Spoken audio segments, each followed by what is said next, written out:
summer 1943, and on the Eastern Front, Hitler's armies were in retreat.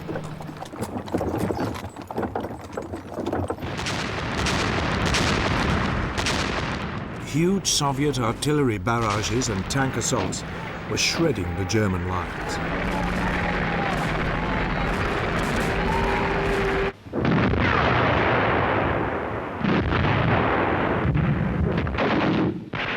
Hitler, by now, was fighting a war on two fronts.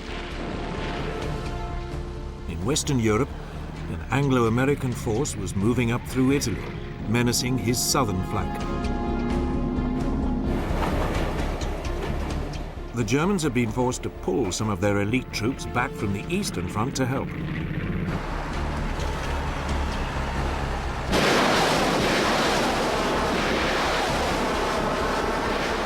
It left their forces in the east dangerously overstretched. The exhausted German soldiers were up against the enormous reserves of the huge Soviet military machine. The Soviet leader, Joseph Stalin, now seized this opportunity to wreak his revenge and move onto the offensive.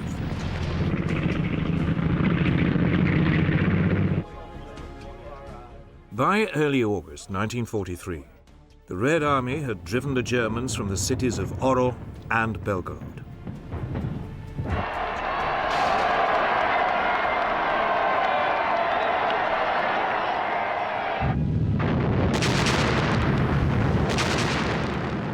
To celebrate the victories, Stalin ordered 12 124-gun salvos and a barrage of fireworks in Moscow's Red Square.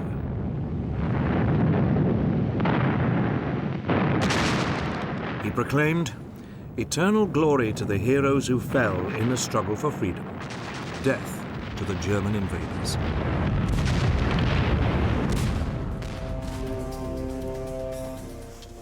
In Germany, Hitler's response was to take greater personal control of all important military decisions.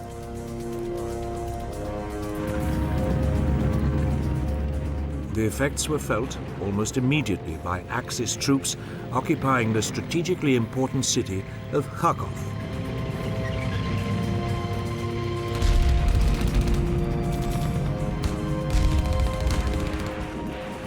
The Soviet forces approached the city from three sides.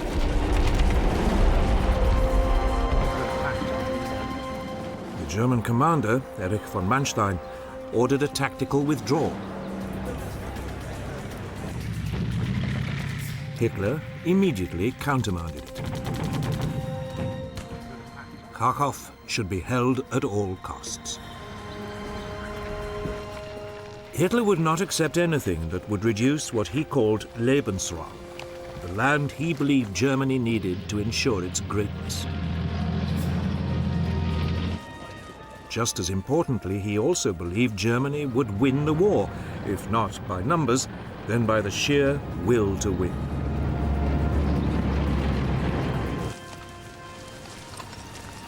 The Germans dug in.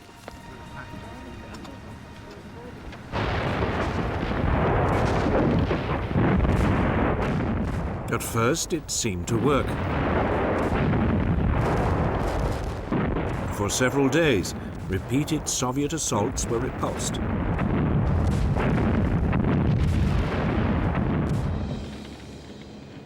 More than 300 Russian T-34 tanks were destroyed.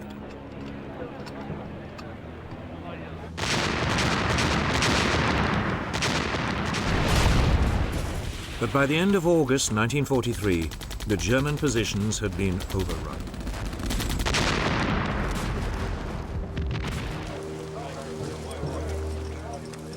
Eventually, Manstein went against his Führer. He ordered his men to get out.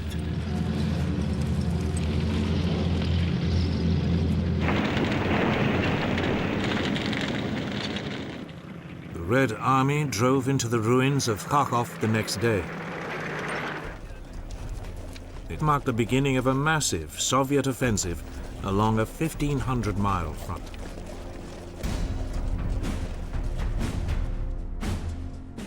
It stretched from Rostov in the south to Smolensk in the north.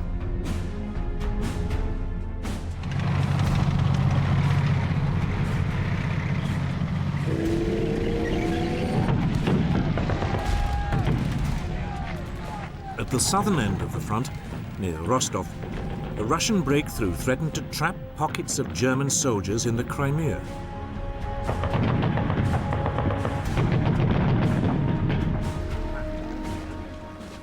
Once again, Manstein asked permission to withdraw. All he got was a message from Hitler. "Don't do anything. I am coming myself." But he never did. The German military was forced into another last-minute, chaotic retreat.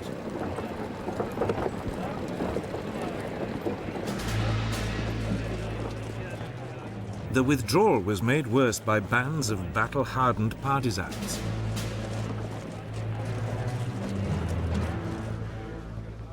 Many were former Red Army soldiers who had been cut off behind enemy lines.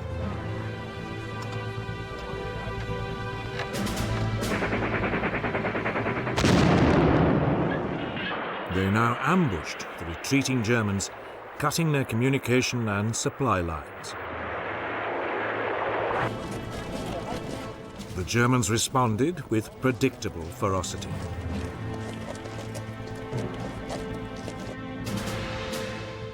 There were savage reprisals against the civilian population.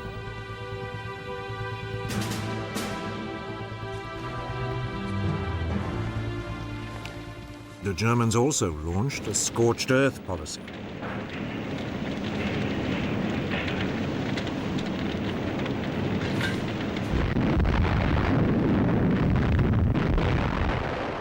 Factories, power plants, railways and bridges were all blown up.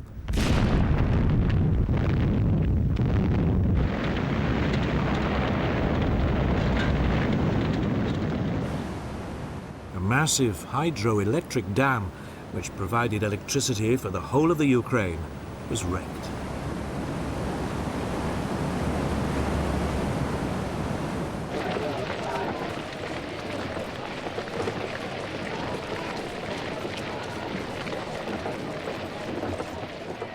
Meanwhile, in the center of the front, the Germans fell back across the river Dnieper.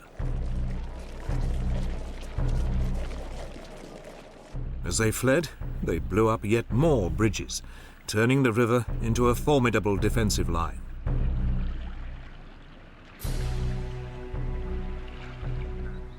They then dug in along the west bank. Stalin's response was to offer the Soviet Union's highest award to the first Red Army soldier to cross the river. By the early autumn 1943, a number of small Soviet bridgeheads had been established on the German-controlled West Bank.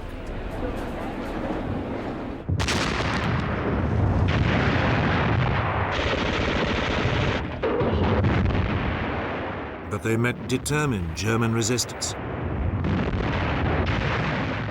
Fighting raged along the Dnieper throughout October 1943.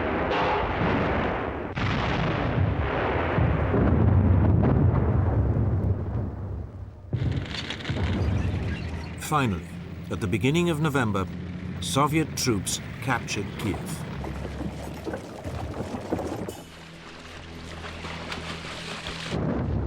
All along the river, the Germans were pushed out of their defensive positions and forced to retreat still further west.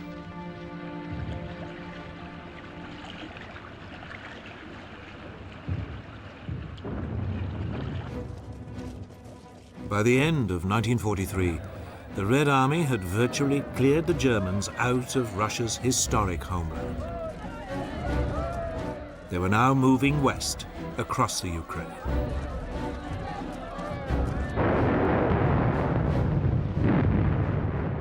The countries of Europe were in their sights.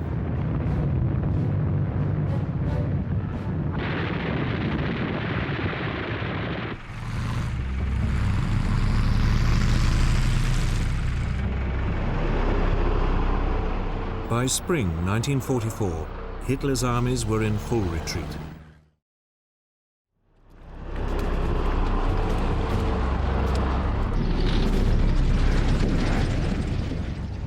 The Soviet leadership now poured in ever greater quantities of men and equipment. The Germans had two excellent tanks, the Tiger I and the Panzer Mark V Panther. Both were well suited to the sort of mobile defensive warfare which was the only remaining hope for the German armies on the Eastern Front.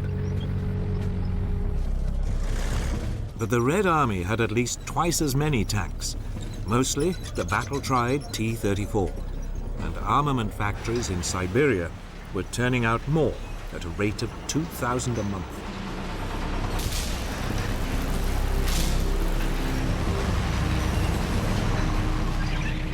While Hitler was forced to divide his forces between a war on two fronts, Stalin's war machine was working flat out. 6 million Soviet troops faced less than 3 million Germans.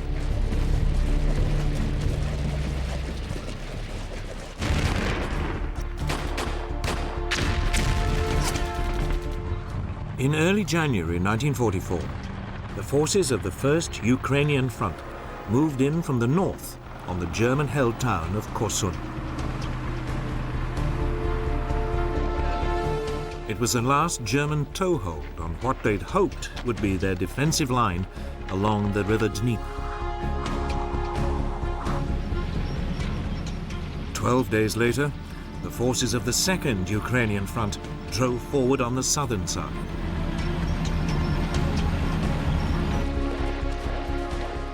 The attack followed a by now well-established Soviet pattern.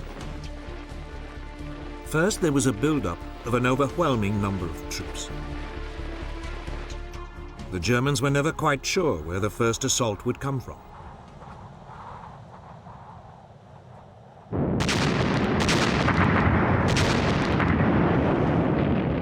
Then there was a devastating artillery bombardment.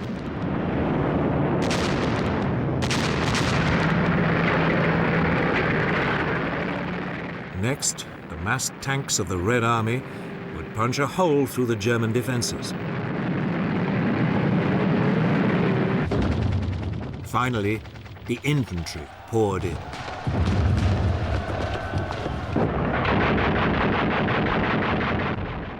In Korsun, it quickly became obvious to the Germans they were about to be overwhelmed.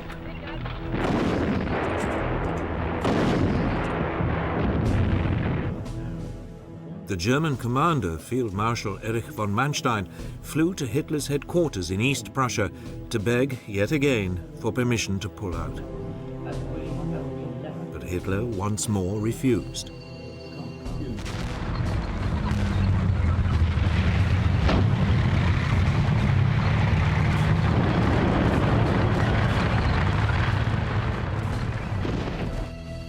After a week of fierce fighting, about 60,000 men were trapped in what became known as the Korsun pocket. The Soviets called it Little Stalingrad. The German forces now attempted to break out.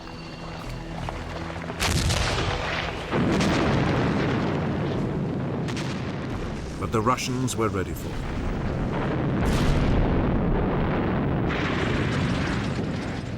T-34 tanks and Cossack horsemen harried the Germans as they tried to escape.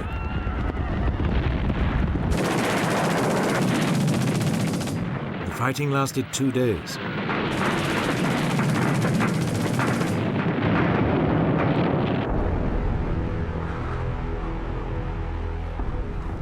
By the time Korsun fell, the Germans had lost some 30,000 men.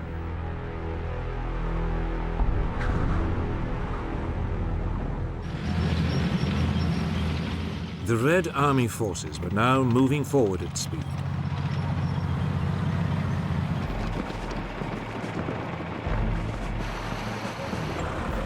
Their advance was made possible by fleets of trucks, mostly provided by the United States, that kept their forces supplied. It was a much faster process than for the Germans, who still relied heavily on horses.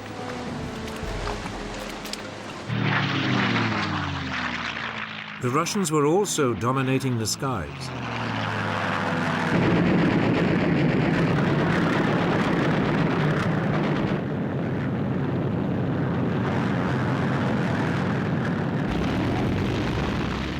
The Luftwaffe had always been a key part of the German war machine. But Hitler had been forced to divert many of his aircraft to defend the homeland from a US and British bomber offensive. As a result, Russian planes outnumbered the Luftwaffe 5-1. The Red Air Force's Sturmwik fighter bombers took a heavy toll on German armor and supply columns.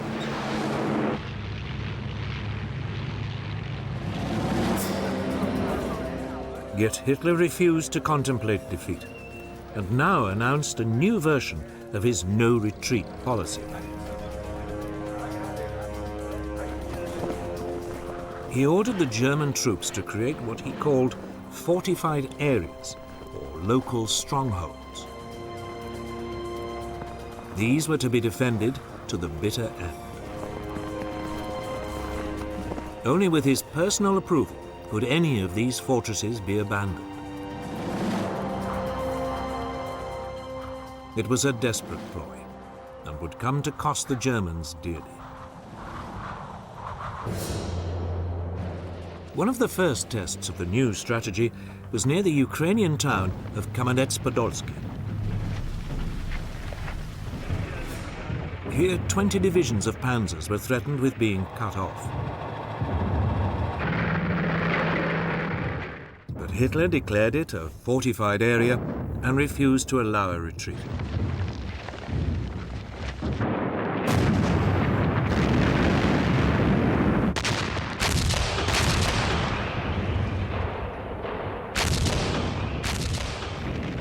In the face of bitter fighting, there was a vitriolic argument between Hitler and Manstein, who could see the writing on the wall.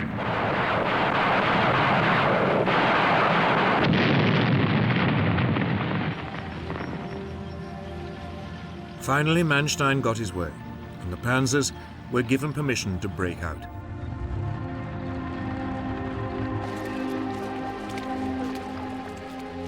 Ten days later, some 200,000 men of the 1st Panzer Army safely reached the German lines over 100 miles to the west.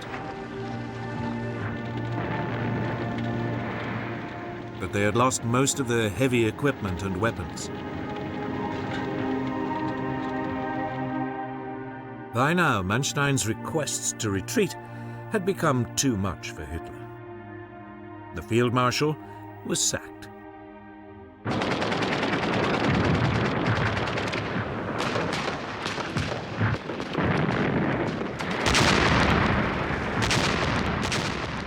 Further south, the Germans attempted to hold back the Soviet torrent on the Yezhny Bug River.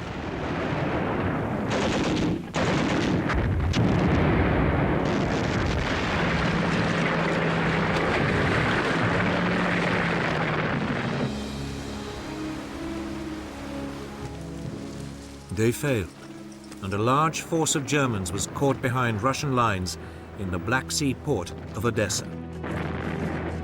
They too faced being cut off. In early April 1944, Hitler declared it a fortress. But the German troops ignored him and slipped out of the city.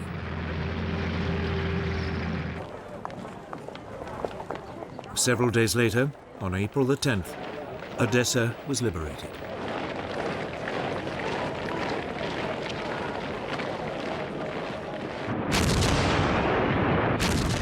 Stalin was winning on all fronts. He could now turn his attention to the northern Russian city that had suffered under Nazi assault for years.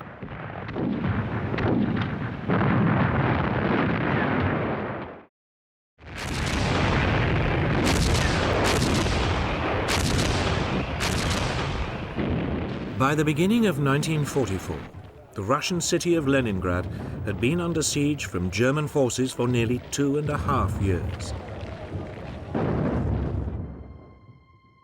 During the first winter, almost 500,000 people had starved to death.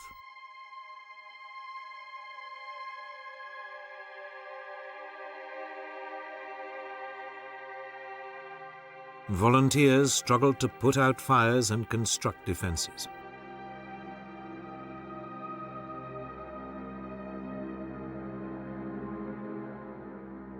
But by 1944, life in the city had become almost unbearable.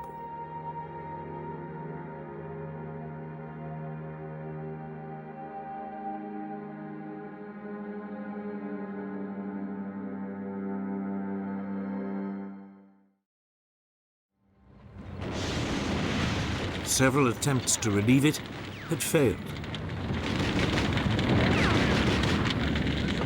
One effort in 1942 led to the capture of more than 50,000 troops of the Soviet Second Shock Army.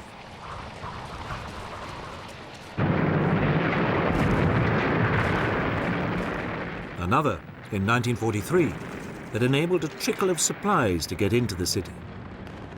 But even so, throughout 1943, up to 20,000 people continued to die of cold, disease and starvation every month.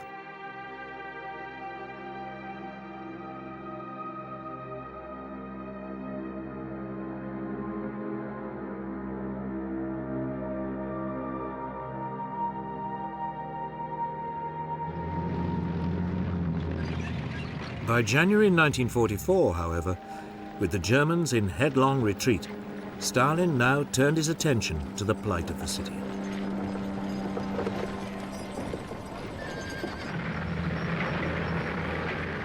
That month, Soviet forces secretly infiltrated the neighboring peninsula around Oranienburg.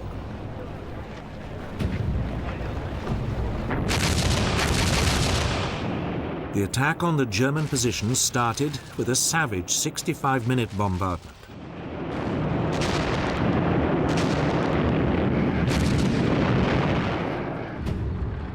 Then Russian troops ripped into the startled German lines.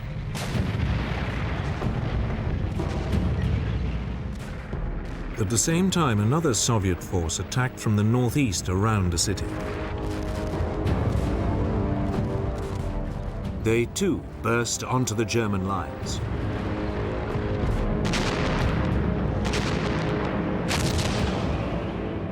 For 3 days, the German commander, Field Marshal Georg von Köckler, held out.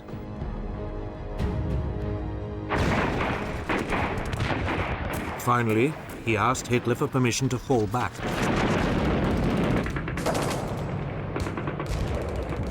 Hitler, as always, refused.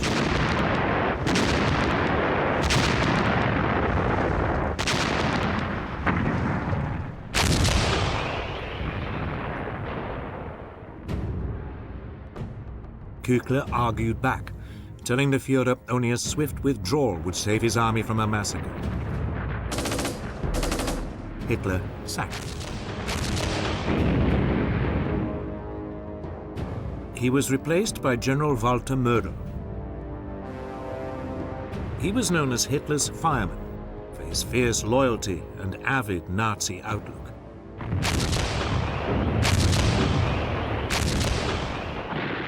But even to Mödel, the danger was obvious.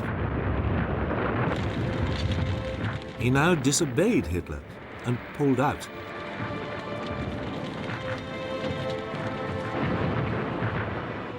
After 2.5 years, the siege of Leningrad was finally lifted. Nearly 1 million Russian civilians had died.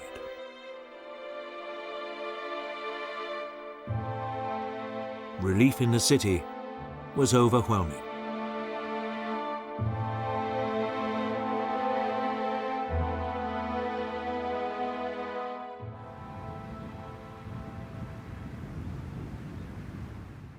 The first fallout was in neighboring pro-German Finland, which now feared a Soviet invasion. So in March 1944, a secret Finnish delegation arrived in Moscow to discuss peace. Stalin's terms were harsh. He demanded the Petsamo region in the far north of Finland, an area rich in nickel, an important ingredient in the manufacture of metal alloys.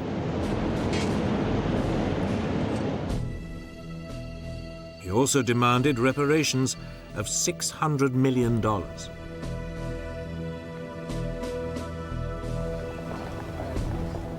The Finns refused and prepared for a Soviet invasion. But Finland could wait.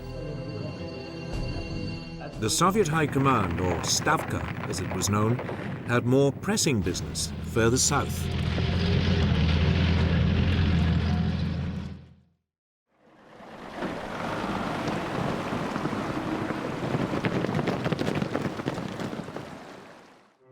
The Red Army offensives in the Ukraine in late 1943 had trapped 120,000 German troops in the Crimea. Hitler, as ever, had refused to allow them to withdraw. They now waited helplessly for a Soviet onslaught.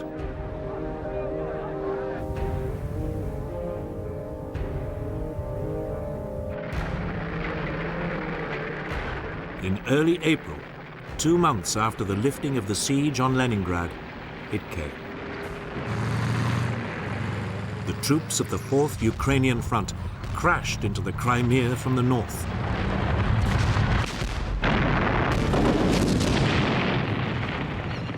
At the same time, a diversionary attack landed on the eastern end of the peninsula.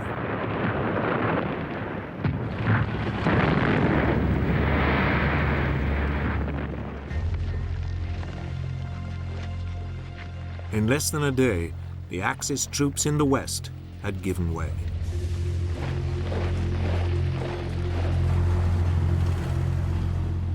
They fell back on the port of Sebastopol, and Hitler ordered Fortress Sebastopol to hold out to the last man.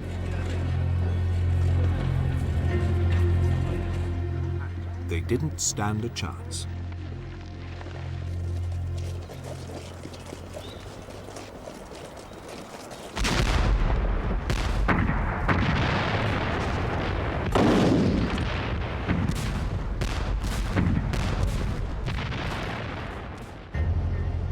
Within 2 weeks of the siege, German troops were being evacuated by sea. 40,000 men escaped, but some 30,000 defenders were still trapped in the port. They retreated to the beaches south of the city, hoping to be rescued by more German ships. It didn't happen. The evacuation was interrupted by a Soviet artillery bombardment.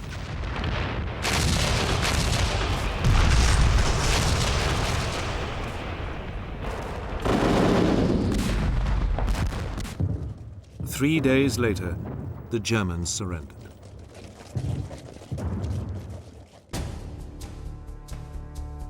Meanwhile, back in the northwest of the country, the Germans still occupied much of what is Belarus today. But the Red Army had grabbed a vast bulge of land stretching into Poland and Romania. It meant the Germans had to defend a 1,400-mile front. They were hugely overextended. Military logic suggested it was time for the Germans to withdraw to more manageable defensive positions. But Hitler, still obsessed with territorial gain, refused to allow any further retreat.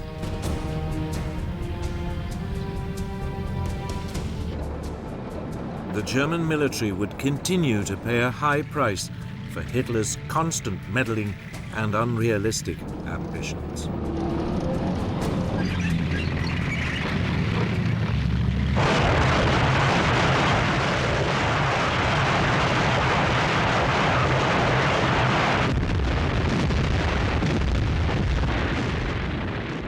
By the spring of 1944, Hitler's forces were stretched to their limit.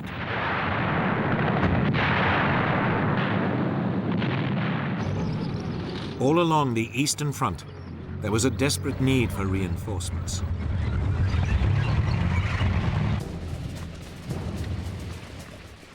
The problem for the German High Command was where to place the few resources it had to maximum advantage.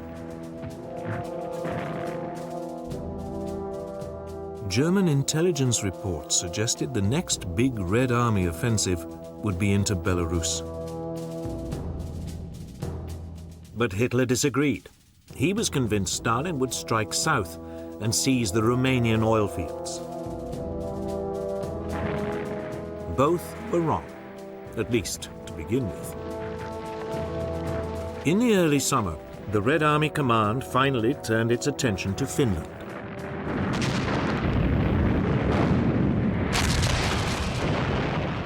Russian troops attacked across the Karelian Isthmus.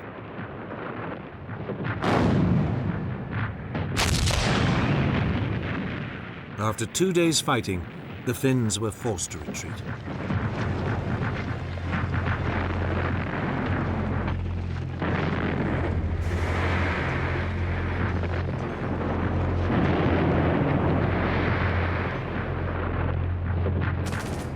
Slowly, over the next month, the Red Army advanced north into Finland.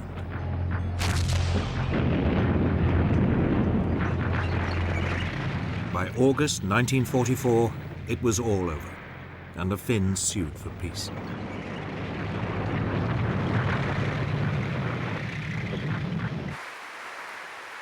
It was now that Stalin showed the first signs of a pattern that would be repeated across Europe.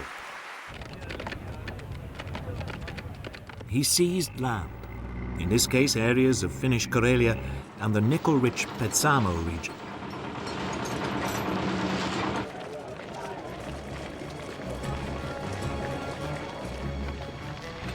Next, Stalin's attention turned to Central Europe. In the summer of 1944, he launched what he called Operation Bagration, named after a Russian hero of the Napoleonic Wars.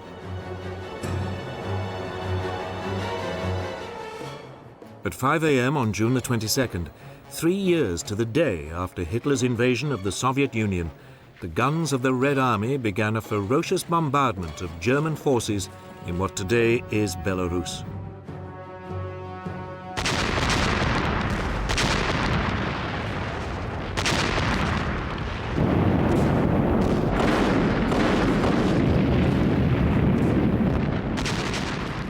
It was exactly where, months earlier, German intelligence reports had suggested a Soviet attack would come. But because Hitler had ignored them, the area was poorly defended. It was another of his mistakes.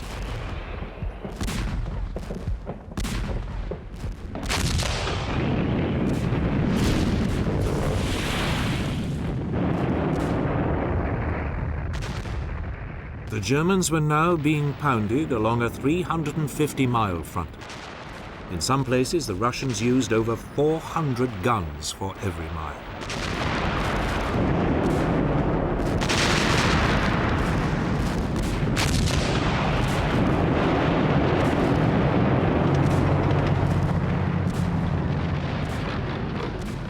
The barrage was followed, as always, by a torrent of Soviet tanks and infantry crashing into the German defenses.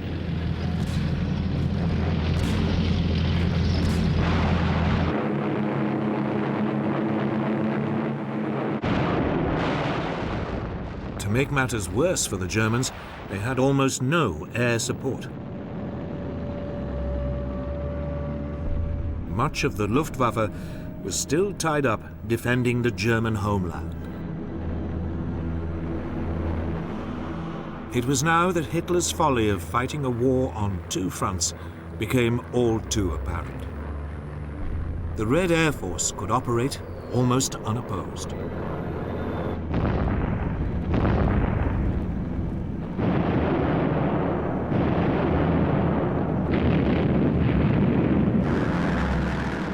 Russian planes struck deep behind German lines, cutting communications and harassing reinforcements.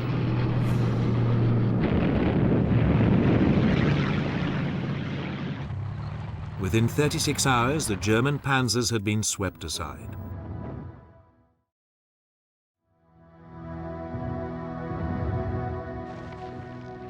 About 50,000 men faced encirclement in the German-held town of Vitebsk.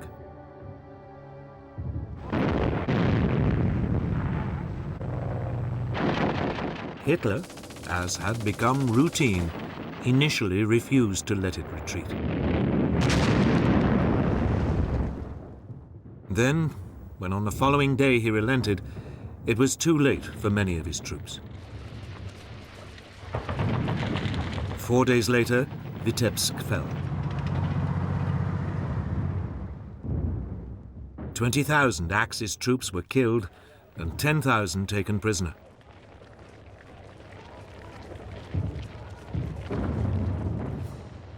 Further south, along the Belarus front, the pattern was repeated. Hitler, now furious, sacked his general, Field Marshal Ernst Busch. Once again, he brought in his favorite, the now promoted Field Marshal Walter Mödel. But it made no difference. Town after town fell.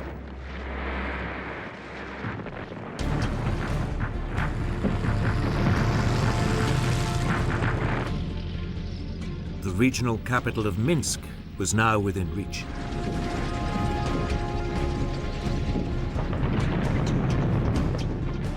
Two days later, the Red Army encircled it. Over 100,000 German troops were trapped.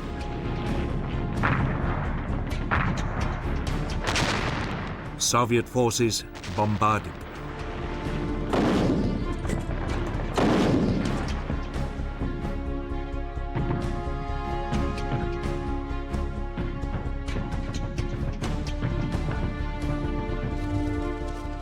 Within a week, the German survivors surrendered.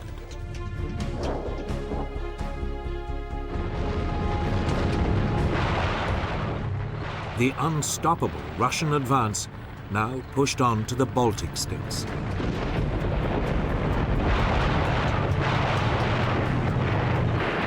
First of all was the Lithuanian capital of Vilnius.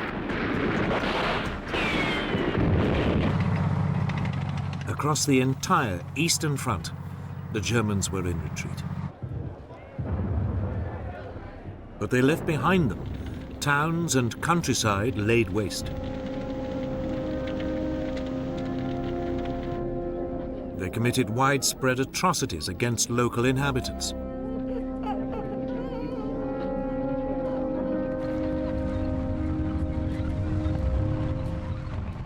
Nothing, however, could have prepared the Red Army for what it was about to discover. On July the 23rd, 1944, Soviet forces reached the small Polish village of Majdanek, near Lublin. Here they came across their first evidence of Hitler's final solution: the Majdanek extermination camp. It was a camp designed for the murder of Jews on an industrial scale. But as the first Soviet reports of what they'd found leaked out, the Western Allies simply dismissed them.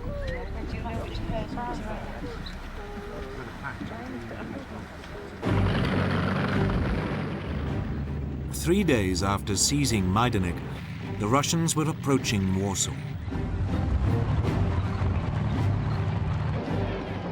But here the Red Army paused. Stalin now stood ready to do what Hitler had done before: grab land, not in the name of Lebensraum, but of communism.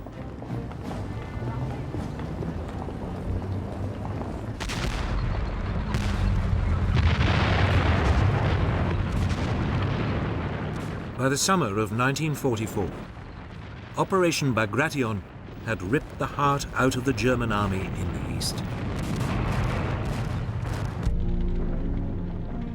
More than 300,000 Axis soldiers had died.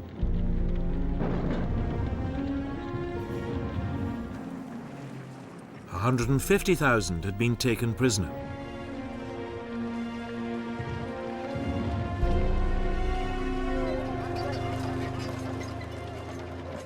The Red Army now paused and dug in along the river Vistula, south of Warsaw.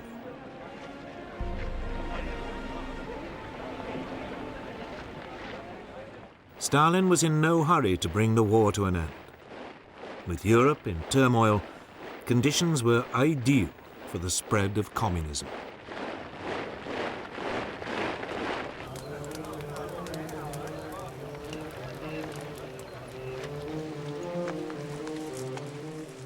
The first victims of Stalin's political calculations were the Poles. On August 1st, 1944, the Polish Home Army rose up in Warsaw against its Nazi occupiers.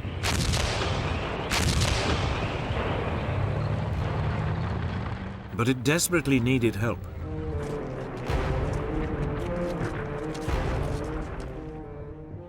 The Red Army, camped just to the south, was perfectly placed to provide it.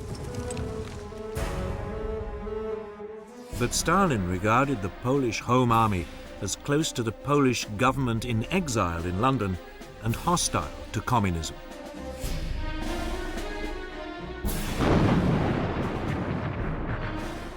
So he turned a blind eye to the plight of the Polish fighters.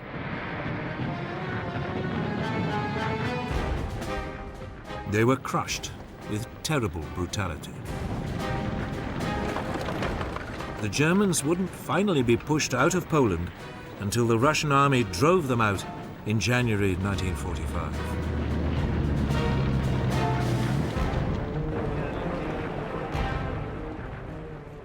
It was the start of a Soviet master plan that would eventually see communist governments across most of Eastern Europe.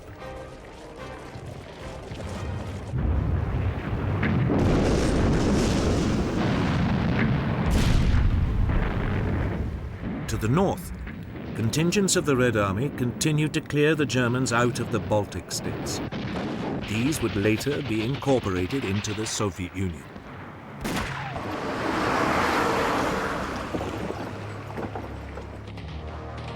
Near the Latvian capital of Riga, over 200,000 Germans were trapped behind Russian lines.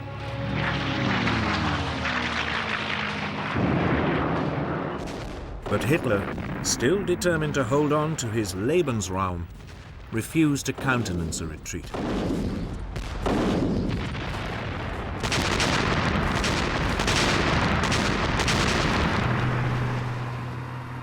Even so, gradually the German forces were pushed back to the Baltic coast.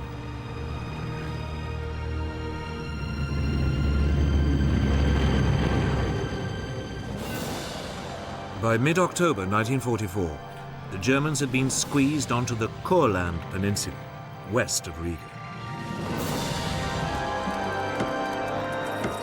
They would remain marooned there for the rest of the war, when they eventually surrendered to Soviet forces.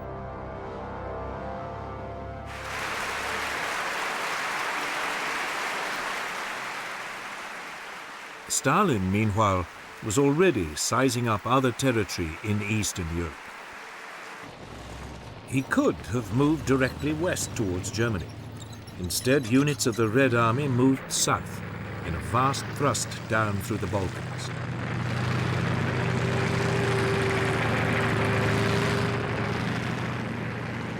Nearly 1,500 tanks and 1 million men pushed into Romania in late August 1944.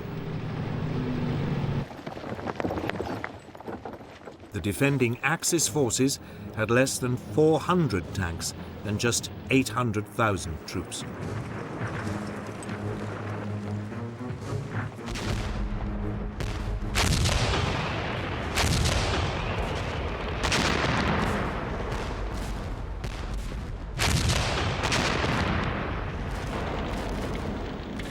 Pro-German Romanian troops gave way almost immediately all along the front.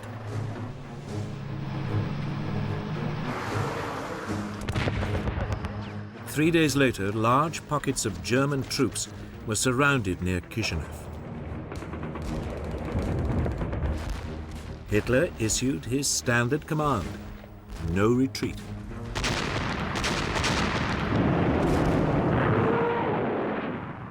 For 9 days, there was bitter fighting.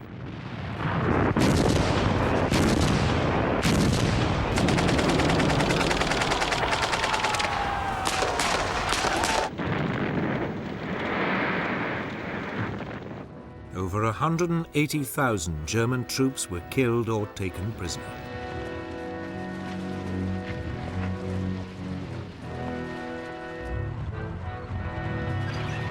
The remainder beat a belated retreat.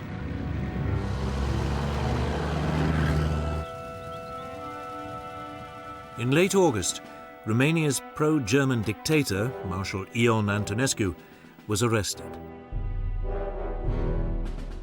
Romania surrendered.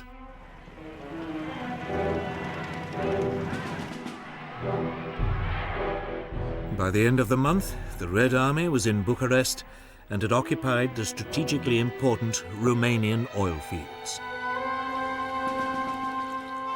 It meant Germany had lost its main supply of oil. 3 Soviet armies now moved south into Bulgaria.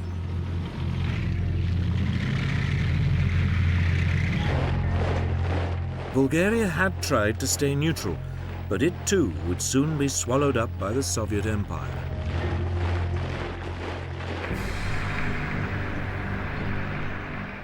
Meanwhile, the rest of the Russian forces now moved west towards Yugoslavia.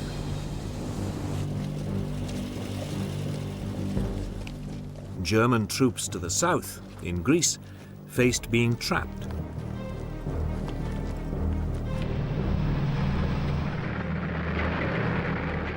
They began a hasty retreat up through Albania and southern Yugoslavia.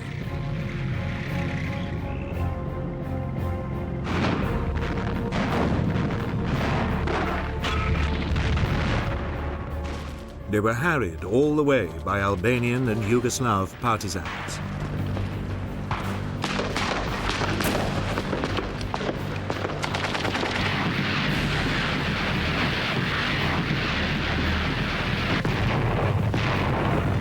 By mid-October 1944, the Red Army had reached the Yugoslav capital of Belgrade.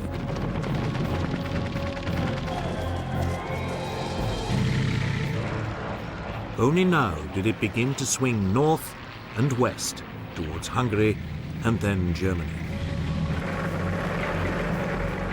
German reinforcements poured into Hungary to support the pro-Nazi puppet government, but the Red Army ground on.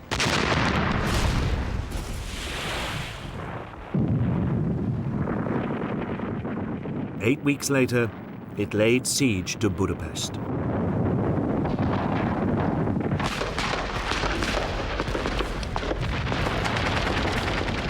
The siege lasted over 6 weeks before the German puppet government collapsed. By the end of 1944, most of Eastern Europe lay in Stalin's grasp.